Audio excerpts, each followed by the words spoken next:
morning. Thank you for calling room service. This is Jana speaking. How may I help you? Hi, I want to order some food. Certainly, ma'am. Do you have a menu with you? It's on the table next to your bed. Did you see it? Yes. May I have your name and room number, please?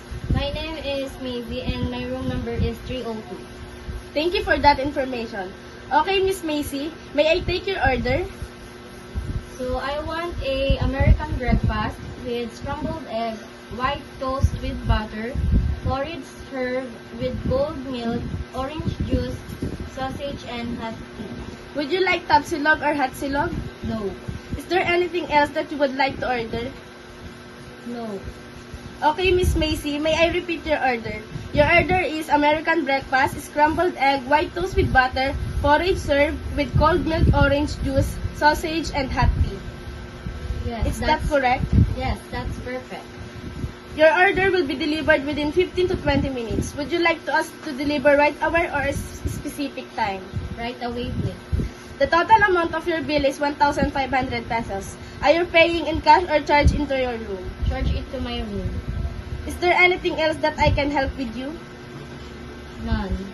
Thank you for calling room service. Have a nice day.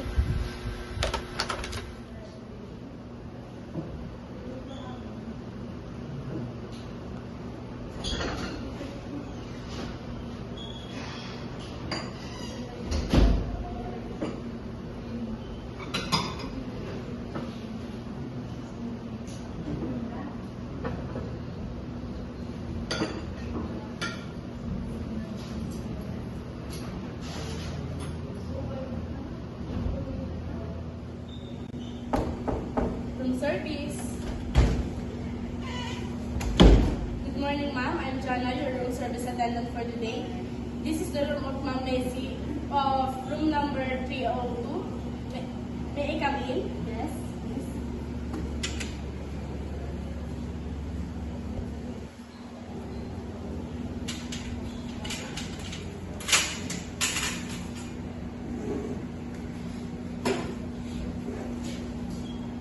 Ma'am, would you like me to set up the food for you? No. How about the curtain? Would you like me to open the curtain? No. The TV po, ma'am. Would you like me to open the TV? No. Okay, ma'am. Allow me to present your ordered food. This is the American breakfast, scrambled egg, sausage with white toast with butter, cold orange juice, and hot tea. Is this correct? Yes. So good. Before I leave, ma'am, may I have your signature for the receipt?